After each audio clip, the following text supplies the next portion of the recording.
Fala esses dependentes, tudo bem?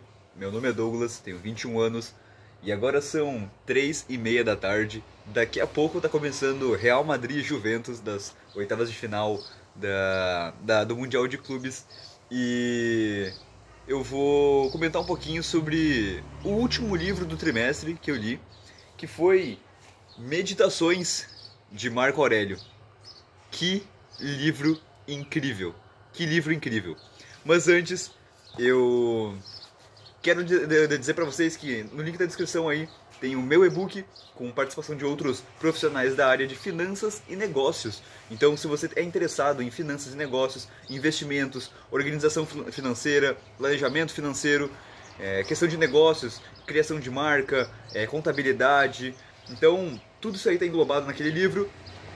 E junto com esse e-book você vai ganhar mais 4 materiais inclusos, que é sobre como começar a investir, como analisar uma empresa na bolsa de valores, como montar uma carteira de investimentos para o longo prazo e uma planilha de controle financeiro para você se organizar financeiramente durante sua vida inteira, certo? E ali você pode editar também, enfim, pode trazer para a sua realidade. Mas eu quero comentar então sobre esse livro. Incrível, cara, incrível. Por quê? Por que eu tô tão empolgado? Porque esse livro aqui, ele é difícil de ler. Olha só, ele é curto, ele tem 125, 127 páginas, mais ou menos. E ele é curto, só que ele é muito profundo. Por quê? Isso aqui, na verdade, não era para ser publicado. Era para ser apenas um diário do próprio Marco Aurélio. Quem foi Marco Aurélio? É um imperador romano lá dos anos 160 depois de Cristo. Ele morreu em mais ou menos 180 depois de Cristo e nasceu em 120 depois de Cristo. Então ele teve aí em torno de seus 60 anos e foi durante uns 15, 20 anos imperador romano nessa época. E é muito interessante porque ele não queria que esse livro fosse publicado, até porque era um diário dele mesmo, era uma conversa com ele mesmo. E vamos lá, só ler um pouquinho aqui dessa parte aqui desse marca-página do livro. Eu não sei como é que se fala isso aqui. Marco Aurélio externava seus pensamentos em forma de diário e escritos destinados a si mesmo. A compilação de tais escritos resultou em uma obra que busca o desenvolvimento pessoal e espiritual, o aprimoramento de princípios éticos e traz orientações práticas para a compreensão do comportamento humano, com base nos conceitos do estoicismo, do qual ele era adepto. O sábio líder ensina que o ideal a ser buscado não é a felicidade, mas a tranquilidade e o domínio das paixões e emoções, que é obtido pela harmonia com a natureza e a aceitação de suas leis. Aqui tá falando muita coisa, tá? Muita coisa. Porque ele cita bastante aqui no livro Platão, Sócrates, Aristóteles. Então ele tem essas referências também. Que vamos começar pelo começo. Estoicismo, né? Estoicismo. Eu também tenho aqui, vou até pegar aqui, só um minuto. Ó. Ai, caiu, mas enfim. É tipo um bookzinho assim, né? Dos grandes mestres do estoicismo: Marco Aurélio, Sêneca e Epiteto. Olha só. Esse aqui é o manual do Epiteto, você vai dar pra enxergar. Manual do Epiteto e sobre a brevidade da vida, de Sêneca. E então terminei aqui a trilogia do estoicismo, né, com a Meditações de Marco Aurélio. E eu não vou falar sobre estoicismo, mas sim sobre Marco Aurélio. O sábio líder ensina que o ideal a ser buscado não é a felicidade, mas a tranquilidade. Ele cita muito sobre a tranquilidade, sobre se manter são e tranquilo diante essas adversidades da vida, né? Não buscar se espantar com as coisas e não levar a morte como um senso comum que a gente imagina, tá? Eu vou falar um pouquinho depois sobre isso, mas de modo geral, a morte é algo natural e tudo que é algo natural, que vem da natureza, é verdadeiro. Portanto, é do próprio destino de tudo se dissolver, certo? Então, não tema a morte, né? E aqui agora, olha só, eu já falei em outros vídeos, mas eu vou ter que reforçar aqui. Porque a filosofia dele tem aí um pouquinho também de Sócrates, Platão, Aristóteles, que fala sobre não tema a morte, mas sim a corrupção da alma, tá? Aqui é muito importante porque ele fala sobre a alma de forma direta e de forma indireta, em vários sentidos, tá? Então, Não é a felicidade, não é buscando a felicidade, mas a tranquilidade e o domínio das paixões e emoções. Aqui tem tem um salzinho de Aristóteles também, porque Aristóteles fala que o homem maduro é senhor das suas paixões, ele tem o domínio dessas paixões e emoções. Já o homem imaturo, ele é escravo das suas paixões. Então, ele não sabe se conter, né? Ele não sabe se conter. E assim é levado pelas suas emoções e pelos prazeres carnais do corpo humano. E isso é muito poderoso, cara, porque ele fala bastante sobre isso. E que é obtido pela harmonia com a natureza e as aceitações de suas leis.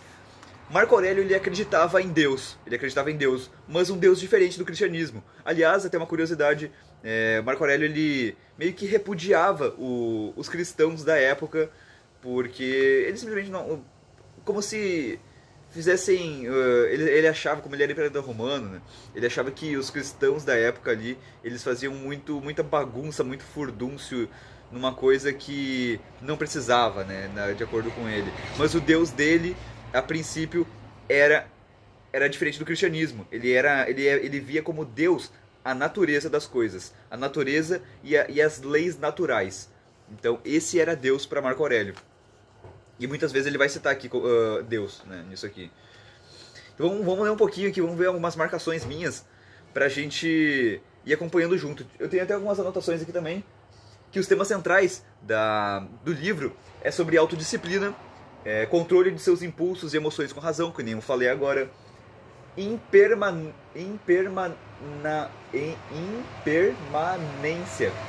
Tudo passa, tá, ok, nada é permanente, né? Impermanência, o que não é permanente. Tudo passa, a dor, a glória, a vida, até o império. E é muito louco, porque ele foi imperador romano e ele comentou sobre isso. E ele escreveu isso aqui quando estava passando por guerras, né? Ele estava passando por guerras, dores, perdas, e ele escreveu isso daqui como um diário para ele mesmo, como se confortar. Marco Aurélio foi um dos últimos 5 grandes imperadores romanos. Sua ótima educação e interesse pela filosofia se propiciaram para uma boa clareza e percepção do mundo à sua volta. Por conta do período em que esteve no poder, ficou conhecido como imperador filósofo, pois se dedicava muito aos estudos e tinha o hábito de escrever seus diversos pensamentos. É muito profundo, cara. Vamos lá. Autodisciplina, impermanência, que nada é permanente. Ele fala sobre morte, olha só. Não tema a morte, ela é natural como o nascer. Então, da mesma forma como a gente nasce, das coisas nascem, as coisas se dissolvem e morrem. Então não tema, porque é algo natural. Virtudes, fala muito sobre as virtudes as virtudes até falados depois sobre... Peraí que tem uma pessoa na rua. Ficou me olhando. Virtudes cardeais de São Tomás de Aquino, por exemplo. Deixa eu só me lembrar. As virtudes cardeais era... Eu tenho aqui anotado. Temperança, ele fala bastante sobre isso. Temperança, ter controle próprio das emoções, do conforto, dos prazeres. Fortaleza de aguentar essas pancadas da vida, né? Que nem ele fala aqui também. Justiça, entender, restabelecer o senso de hierarquia que existe, né? Até como ele era imperador existia esse senso de hierarquia. E também a prudência, que é fazer a coisa certa no momento certo. É abraçar essas escolhas em prol da virtude, do fazer o que é correto no momento certo. E contemplar as suas verdades e consequências, né? Então, autodisciplina, impermanência, morte, virtude, destino e providência, confiar na razão divina, na razão. Mesmo quando tudo parece difícil, confie na razão. Ele via Deus como a natureza e a razão. Isso era Deus para ele. Simplicidade e humildade. Ele foi destacado, mesmo sendo imperador romano, por essa simplicidade e humildade dele. Mesmo como imperador, ele se lembrava de sua pequenez diante o tempo e da natureza. Tem uns princípios muito interessantes sobre amar o próximo, que é do cristianismo. Tem alguns princípios desse daí, de se ver pequeno diante de algo maior, como Deus. E o livro ele é escrito com várias frases curtas e bem diretas. Cada parágrafo significava uma coisa diferente, tá? Por isso que eu não tava entendendo nada, né? Eu comecei a ler esse livro no final de 2024, estamos no meio de 2025. Eu comecei a ler no final de 2024, parei porque eu não tava entendendo nada, absolutamente nada. Não conseguia entender nada, né? Aí eu parei e comecei a ler no começo de 2025 agora, no primeiro trimestre, mais ou menos no mês 2, 3. Eu parei também, não consegui continuar, não estava entendendo nada, não era aquilo pra mim, sabe? Não era o momento. Aí eu vim mais aprofundado na filosofia, né? Comecei a estudar mais sobre filosofia, Aristóteles, Platão, Sócrates, muito graças ao professor Guilherme Freire. E eu comecei a entender um pouquinho mais sobre a filosofia, sobre o Império Romano, sobre a Bíblia, sobre todo esse conglomerado da época, sabe? De tudo que é virtuoso e valoroso. Aí eu parei de ler naquele momento e voltei a ler agora em junho. Comecei a ler semana passada, né? Eu li isso aqui, 2 toques, porque é muito curto, só que ele é muito profundo. Então tu tem que raciocinar um pouquinho mais, tu tem que pensar, tu tem que refletir em cima disso. Tu sublinha aqui, tu marca a frase, reflete sobre isso, anota, sabe? É muito interessante essa dinâmica da leitura. Eu tô com esse casacão, tô com isso daqui, tô com um monte de roupa porque aqui no sul tá fazendo, sei lá, uma sensação térmica negativa, né? De manhã tava negativa a sensação térmica. E é doideira, né? Bom, ele trazia essas mensagens para passar para as pessoas, para si mesmo, né? Mas ele passava para as outras pessoas, né? Com seu exemplo, a, essa vontade de ser uma pessoa justa, através da justiça. Ele fala muito sobre justiça, muito sobre ser uma pessoa boa e virtuosa. Vamos ler um pouquinho aqui das frases que eu marquei. Não posso ser ferido por nenhum deles, pois ninguém pode fixar em mim o que é feio. Agir contra os outros é o contrário à natureza. Então, tudo que é da natureza é bom, é verdadeiro.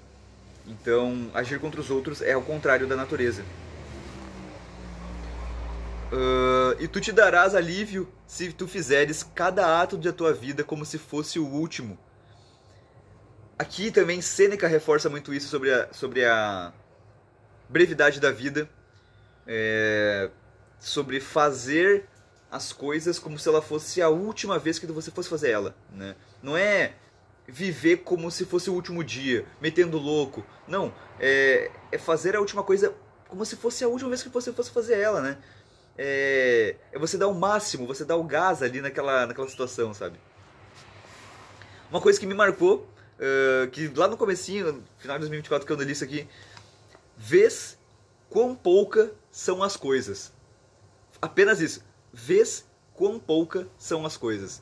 Eu fico até hoje pensando nisso, quando eu começo a me estressar por algo pequeno, quando eu começo a ver muita importância em algo que na verdade não tem tanta importância, quando eu sofro alguma dor e eu coloco a longo prazo, uma visão de longo prazo, eu olho daqui a 20 anos, isso aqui realmente vai fazer uma grande diferença na minha vida, vai me influenciar tanto negativamente daqui a 20 anos, sabe? Isso aqui é realmente importante eu me importar com isso? E na verdade não, né? Até porque, de novo, a gente se apequena de algo maior, a gente entende a nossa pequenez em algo maior, que no caso eu enxergo como Deus, certo? Lá ele enxergava como natureza, como o celeste, como os astros, estrelas e tudo que é da lei natural. Mas de tudo tem um início, então, na minha opinião, na minha visão, no meu entendimento, Deus é o criador de tudo isso também. Então tinha, na minha opinião, tinha um Deus acima dessa visão que ele tinha.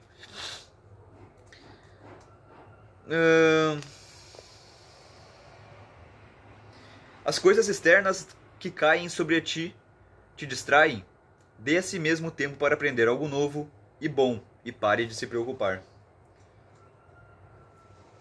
Aqui aqui quando ele fala diretamente da alma do homem. A alma do homem violenta a si mesma quando ficamos aborrecidos com qualquer coisa, age com raiva e intenção de ferir, é dominado pelo prazer ou pela dor, agir ou dizer de forma insincera e inverídica, ou seja, de forma não sincera e de forma não verdadeira, e fazer qualquer coisa sem objetivo. A alma do homem violenta a si mesma quando ela faz essas 5 coisas. Quando a gente fica aborrecido com qualquer coisa, quando a gente age com raiva e com intenção de ferir, quando a gente é dominado pelo prazer e pela dor, agir de forma insincera e inverídica, quando a gente mente, e quando a gente faz qualquer coisa sem objetivo. Isso é... isso é muito profundo, cara. Isso é muito incrível. Isso é maravilhoso, isso é maravilhoso. Reflete em cima disso. Reflete, só reflete. Eu lancei essa pedrada aí e tu reflete em cima. Sério, porque isso aqui eu tive que anotar, né? Olha só. Aqui foi toda a leitura, né? E aqui ele fala sobre a alma. Aqui eu coloco o resumo aqui das coisas. Marquei, porque isso aqui... Marquei a página aqui também, ó. Porque essa aqui me marcou de fato. E foi lá no comecinho do final de 2024, quando eu comecei a ler esse livro. Vamos pegar uma outra aqui. Papapá.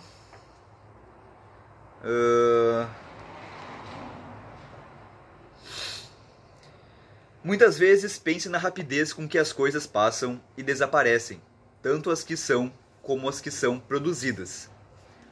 É uma leitura diferente e meio complicadinha, por isso que tem que exigir tempo e um raciocínio maior, sabe, para ler isso dali. É como um rio em um fluxo contínuo. As atividades das coisas estão em constante mudança e as causas atuam em infinitas variedades. Dificilmente há algo que fique parado. Esse abismo sem limite do passado e do futuro em que todas as coisas desaparecem. Então, como então não é um tolo que se ensoberbece com essas coisas ou se atormenta com elas e se torna infeliz? Uma coisa que eu aprendi é que o diabo quer que você fique parado. Porém, nenhum homem, de fato, é bom. Ninguém é um homem verdadeiramente homem sem fazer o que ele tem que ser feito. Então, dificilmente há algo que fique parado. E assim, mesma coisa serve como as nossas funções, as nossas tarefas. A gente tem que manter num fluxo contínuo. E... é que eu tô com a janela aberta e o pessoal passa me olhando porque eu tô falando pra câmera. As coisas que são externas à minha mente não têm nenhuma relação com a minha mente. Recuperar tua vida está em teu poder. Olhe para as coisas novamente como costumavas olhar para elas, pois nisso consiste a recuperação da tua vida. Nossa! Cara, é muito bom, mano, é muito bom. Isso aqui é o típico livro que precisa ser lido novamente, tá? Novamente e com mais maturidade e mais entendimento filosófico das coisas. Eu vou ler esse livro aqui ano que vem. Eu vou ler, na verdade, essa trilogia inteira aqui do estoicismo ano que vem, porque ano que vem eu vou pegar firme nessa leitura mais profunda. Cada alma, diz o filósofo, é involuntariamente privada da verdade, consequentemente, da mesma forma, é privada da justiça, temperança, benevolência e tudo mais. É muito necessário ter isso constantemente em mente, pois assim será mais gentil com todos. Verdade, justiça, temperança, é ter o controle das próprias emoções, e benevolência. Cada alma tem isso daqui. E tendo isso daqui em mente, e tendo isso aqui na sua alma, você será mais gentil com todos. Nossa senhora. Tem um negócio que eu queria compartilhar com vocês. Nossa, é muita marcação. Gente, é muita marcação. Muita marcação mesmo, assim. Pode ver que eu tô sempre marcando essas coisas porque realmente é muito profundo, cara. É muito profundo. Eu super recomendo vocês lerem. Pra, claro, quem gosta dessa profundidade, né? Esse aqui é maravilhoso. Esse aqui é maravilhoso. Eu tive que voltar a usar o Instagram pra postar isso daqui lá. Aquele que faz o mal contra si mesmo. Quem age injustamente consigo mesmo. Ou seja, aquele que faz o mal a outra pessoa está fazendo mal contra si mesmo, está corrompendo a sua alma. Isso é o mais importante. Sócrates uma vez disse o seguinte, né? Ele fez esse questionamento: você prefere fazer o mal a alguém ou alguém fazer o mal a você? Você prefere fazer o mal ou receber o mal? Sócrates ele fala que, de novo, ó, não tema a morte, mas sim a corrupção da alma. Isso que é o mais importante para ele. Não corromper a sua própria alma. E aqui ele diz que quem faz o mal contra si mesmo. Quem age injustamente contra si mesmo. Então, está corrompendo a sua própria alma. Então não é melhor, digamos assim, né, mas é menos pior você não corromper a sua alma. Porque aquela pessoa que está te fazendo mal está corrompendo a própria alma. Você fica tranquilo. No seu interior, você percebe que não há o que temer, porque você não corrompeu a sua alma. Muitas vezes age injustamente quem não faz uma certa coisa. Não apenas aquele que faz uma determinada coisa. Então aqui significa a omissão.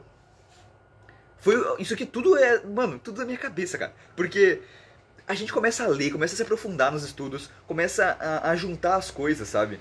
E você começa a entender melhor o que ele quis dizer, né? E bom, essa aqui foi a minha interpretação. Posso estar errado? Posso, mas foi a minha interpretação. E eu perguntei pro ChatGPT e ele realmente me confirmou. Então a gente tem essa inteligência artificial para nos ajudar, certo? Então usem a inteligência artificial a seu favor para perguntar se realmente faz sentido isso. Porque olha só, de acordo com essa frase, né, essa omissão, eu me lembrei de Pôncio Pilatos na crucificação de Jesus. Porque ele sabia que era injusto e mesmo assim ele se omitiu para agradar a multidão. Ele não expressou a sua opinião, não bateu firme na mesa e disse isso aqui é injustiça e não vamos fazer isso. Ele simplesmente se omitiu e deixou agradar a multidão. E obedeceu a multidão e crucificou Jesus. Então ele falou eu lavo minhas mãos. Eu não tenho nada a ver com isso. Sendo que na verdade, intrinsecamente, na sua alma, tem tudo a ver. Então essa leitura que eu fiz, né, que eu faço da Bíblia, e também essa parte da filosofia, juntei elas e eu simplesmente fiz uma conexão que eu jamais imaginaria ter feito. Eu fiquei impressionado comigo mesmo, porque isso significa uma evolução, né? Significa evolução. Então, enfim. Da mesma forma, entre os animais... Essa aqui é a última. Da mesma forma, entre os animais desprovidos da razão, encontramos enxames de abelhas e rebanhos de gados, e a criação de pássaros jovens e, de certa forma, amores. Pois os mesmos, nos animais, há almas. Olha, mano, é muito incrível, cara. Tanto o homem como Deus e o universo produzem frutos. Nas estações adequadas, cada um o produz. Existe tempo para as coisas. Há tempo, Eclesiastes fala isso. Olha só, fazendo outra referência à Bíblia. Eclesiastes fala isso, né? Que há tempo para tudo. Há tempo para rir, há tempo para chorar, há tempo de plantar, há tempo de colher. Então, existem estações da nossa vida. A gente é a mesma situação, sabe? Cara, eu vou deixando por aqui, porque senão eu vou... Olha só, é muita coisa, cara. É muita coisa. Não tem como eu falar nisso, já deu 23 minutos. Eu não queria ter dado tanto tempo, mas eu me empolguei falando sobre esse livro, porque foi um dos melhores que eu li desse ano, certo? Quanto a seus atos, considere com que orgulho eles fazem e o que fazem. Então, qual a motivação da outra pessoa a fazer o que ela realmente fez? Eu vou acabar por aqui, senão eu fico até o infinito. Um forte abraço. Link na descrição do meu e-book. Eu não sou mais de divulgar isso, mas enfim, link na descrição do e-book se você tiver interesse. E sejam independentes, gente. Sejam independentes. Independentes de governo, independente financeiramente da família, seja independente financeiramente, seja independente mentalmente, mas a única coisa que a gente é dependente é de Deus, certo? Sejam independentes de seus prazeres e emoções, e até a próxima. Valeu.